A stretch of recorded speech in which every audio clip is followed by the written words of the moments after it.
संत तुकाराम महाराज गाथा अभंग 8. आपण अर्थसहित बघूया. अभंग क्रमांक 8.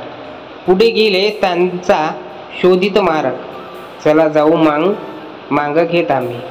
वंदू चरण रज सेवू उष्टावळी, पूर्वकर्मा होळी करुणी सांगे. अमुपये गाठी बांधू भांडवल, अनाथा विठ्ठल आम्हा जोगा. अवघे होती हा लाभ एका या चिंतेने, नामसंकीर्तने गोविंदाच्या. जन्म मरणाच्या खुंडतील खेपा, होईल हा सोपा सिद्धपंथ. तुका मने घालू जीवपणा जीरा, जाऊ त्या माहेरा निजा चिया.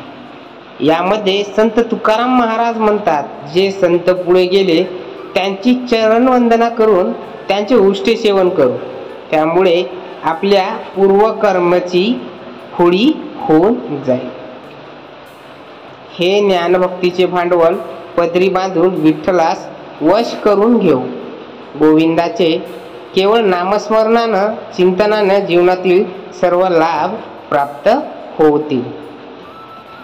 जन्म मृत्यूच्या येरझाऱ्या संपतील आणि संत सहवासाने हा जन्म सार्थक लागेल. पुढे गेलेल्या संत सज्जनांच्या मार्गाने शोध करीत त्यांच्या मार्गाने आपण त्यांचा माग घेत पुढे जाऊ.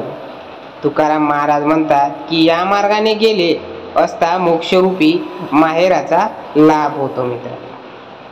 तर रामकृष्ण ते मित्र.